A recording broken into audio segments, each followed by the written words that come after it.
Okay, let's talk about clothing.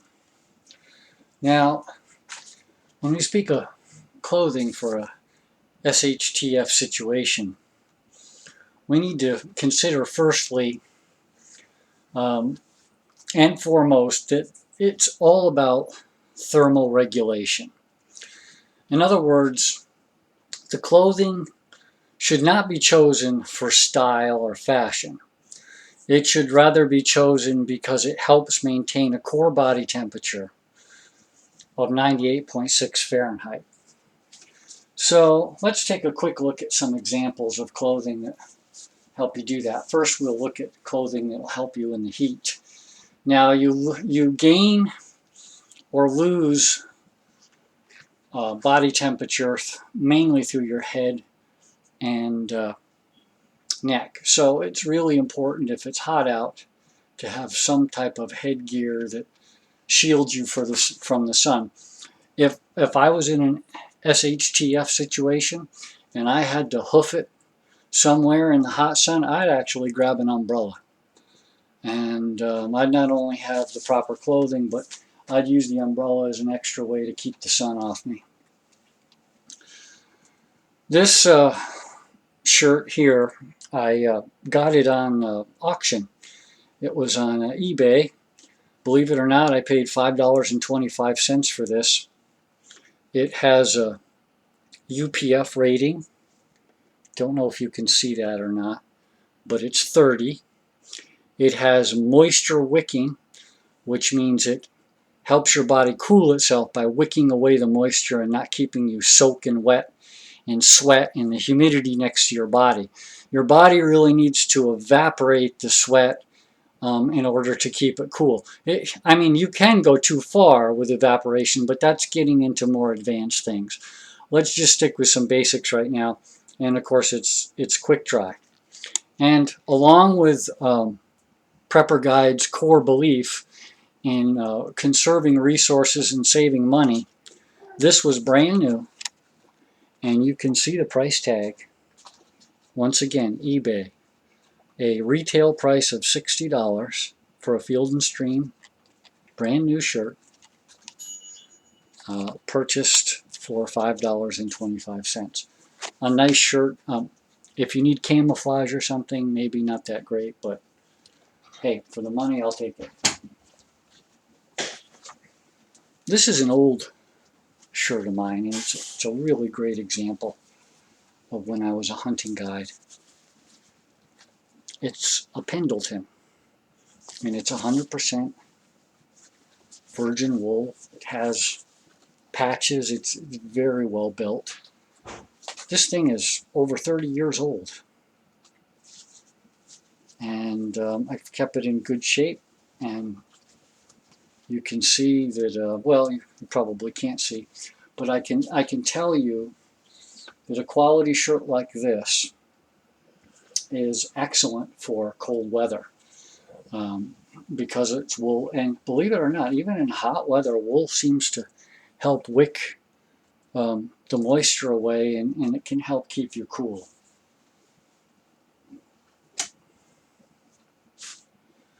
Of course, you want to have a good pair of sunglasses in hot weather, or when the sun is shining, rather, and that can be in hot weather or cold weather.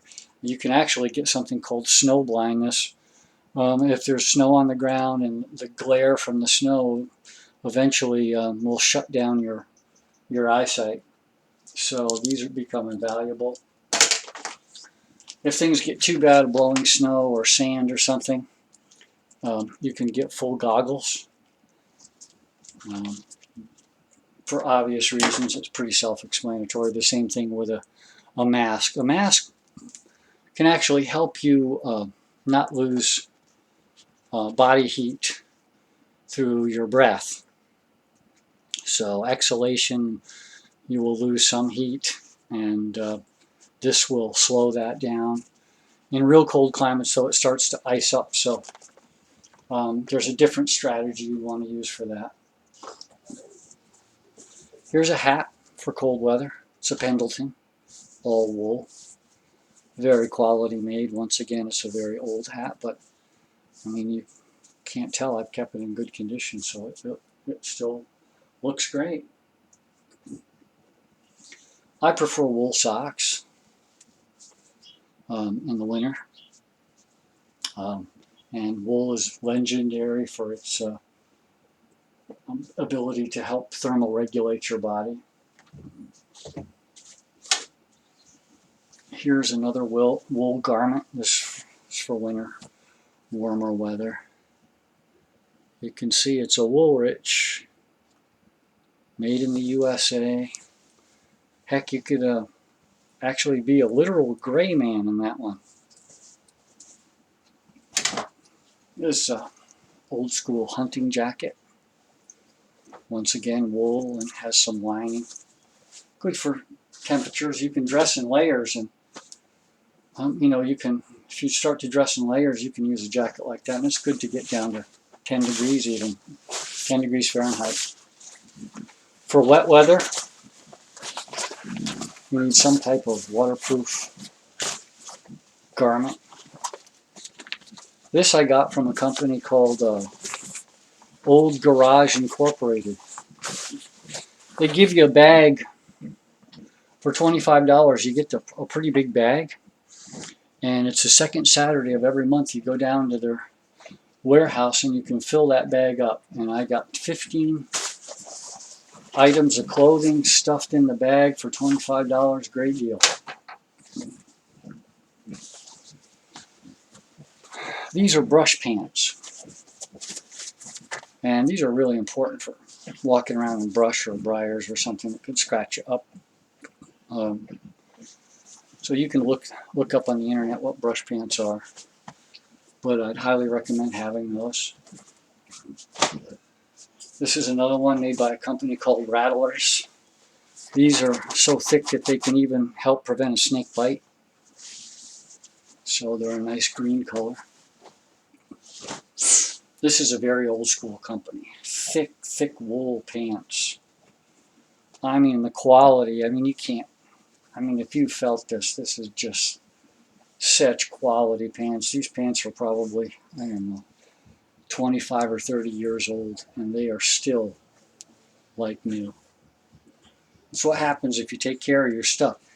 And how you do that is you put your quality clothes on, and then you put coveralls or some type of outer garment that, you know, you can get all scratched up and a mess, and that's how you preserve the clothing for years. Of course, you also want hiking boots. You can see that, at least I hope you can, these are not sewn. They're glued, which is not good. But I've used these, they've worked okay. Sewing, stitching helps the durability factor, and that's really important on rough surface. But back when Sports Authority went out of business, I bought, I think it was 17 or 18 pairs of shoes. I got them for basically nothing, so I just couldn't resist. Finally, I mean, I'm not going to go into some winter clothing. I don't have that here in this location that I can show you, but they have parkas that, you know, that have Wolverine hair lining and goose down, and there's a lot of specialty stuff for extreme cold climates, and the same thing for extreme hot climates. There's some gear for that, specialized gear. And if you're interested in that kind of stuff, I might do a video on advanced stuff later on. I'm just trying to stick with some of the basics now, but this is very important. Permethrin. I wish I had this, you know, most of my life. This is kind of a recent development. You buy it in a spray bottle. You can get it like in Academy, and I think Walmart sells it. And what that is an insecticide, and you spray it on your clothing. Do a little test patch first, just to make sure that If you have really nice stuff, you might not want to spray it on. It might discolor it. I've never had a problem, but I'd recommend, just trying a little test patch. But this stuff, I don't know about other people, but I hate DEET. I just hate having DEET on all the time. When I was up in Alaska, the mosquitoes were just coming in by clouds of mosquitoes.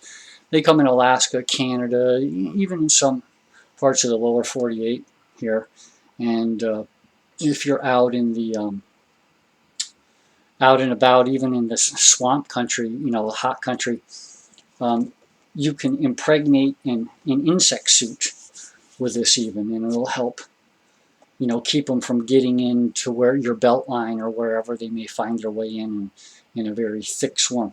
But this stuff, what you do is you spray it all and you let the clothes dry overnight, and then you're good to go. And this is not a BS product. This stuff really works. Finally, it's very important to have a good sunscreen. I like to have a good sunscreen. I don't really like things on my skin that are toxic. I try to find stuff with the least harsh chemicals in it, and so I'd recommend a good natural sunscreen with at least 30. You can get them 100. I mean, if you need it, you should get 100 or 50 or whatever you think you need. I'm pretty good with 30. And the reason it's so important is if you get a sunburn, for example, if it's really hot out, you get a sunburn, that is going to screw up your thermal regulation.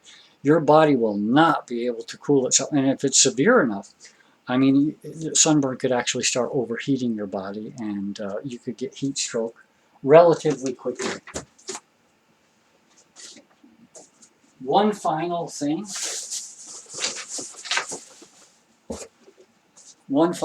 I do need to show in conclusion is like these no-see-um pants and jacket.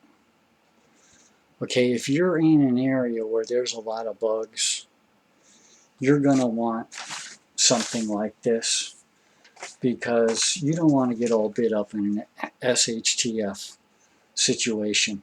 You want your clothing to help keep you comfortable. You want your clothing to be functionable. You want it to be durable. You want it to be designed to maintain normal body temperature. And in some cases, you're going to want it so you could be a gray man, or you can be camouflaged in the woods. So take all those things in consideration. Look for good sales and good quality. And that's some of the best advice I can give you as a beginner. I've left a couple of things out. Boots, really great boots, even hip boots, fishing waders. There's a lot of specialized stuff. Depends on what you think your terrain is, but this is the basics. So I'll leave it at that, and I'll talk to you later.